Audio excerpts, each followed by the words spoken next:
My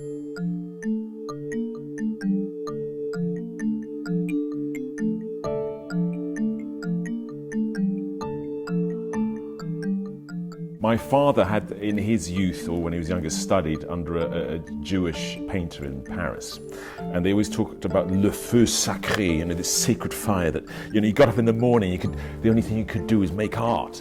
Yeah, I have never had that. Finding a fruitful way to spend the day and make quite interesting things that haven't existed before. At the end of the day, when I leave the studio, something is there that that didn't exist in the world before, and that's kind of an exciting thing to be doing.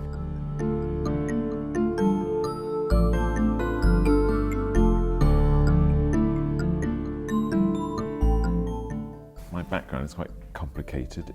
My mother is Chinese, my father's German. They met in London in the 60s. I was born here, and then I went to live with my grandparents in Malaysia because my mother was Malaysian Chinese for the first 4 years of my life. And then my parents grew their hair long and decided they were going to be hippies, and they sort of dragged us around. By that point, I had 2 younger brothers. And they dragged us around Europe and Morocco and Turkey for 2 years, and we're sort of very I think the word is peripatetic childhood. And my father is a painter, so I always grew up in a household where going off and doing some drawing or painting was considered just what you did.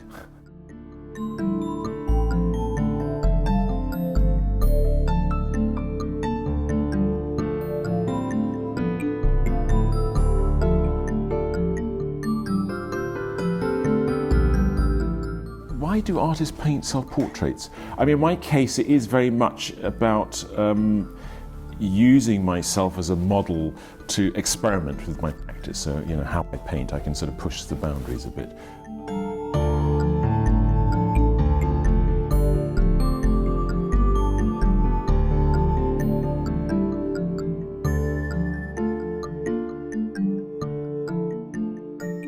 I mean, one of the great artists who did a lot of self-portraits was Rembrandt. He paints himself from a very successful young artist to, a very old man who everybody's forgotten, who's fallen out of fashion. And the idea is that Rembrandt is great because he has this emotional truth, and you get the sense of the human element to it.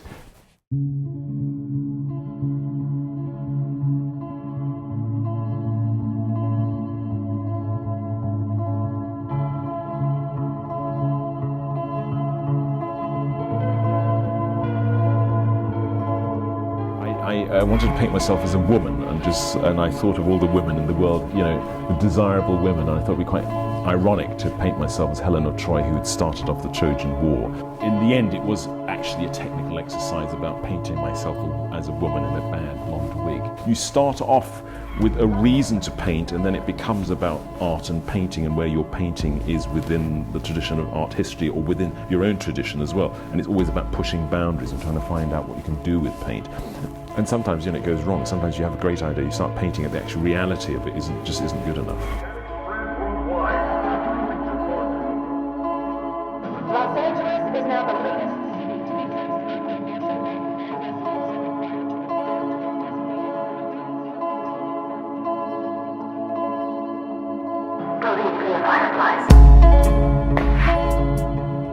Have I ever made a selfie? For me, I think it's a generational thing. I don't feel the need at all, and I find it very strange when I come across young people, it is generally young people, spending a very, very long time framing a selfie and putting on a strange expression, and always from the same side. You see, I don't get that at all.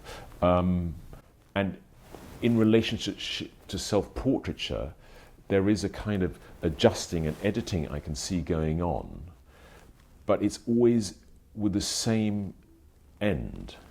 Whereas I think the artists we've been talking about who've done self-portraiture, the making of the self-portrait takes them to places they didn't know existed.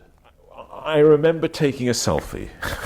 I was traveling in Morocco, and I wanted to go over a very high pass from Marrakesh to Taranot. It started snowing, and it was really beautiful. So I wanted to show Lynn what I'd seen. And I took some photographs, and I thought, this isn't, I want to show her me in the scene. So there was something about, I wanted to authenticate it by me being in it, and then to be able to show her, look, this is where I was.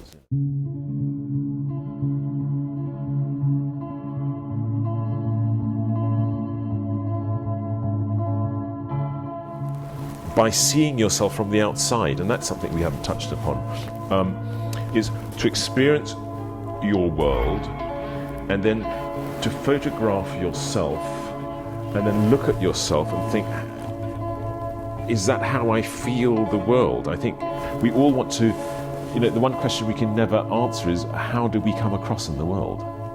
And the selfie is I think, part of that sort of investigation, is trying to find out what we look like from the outside.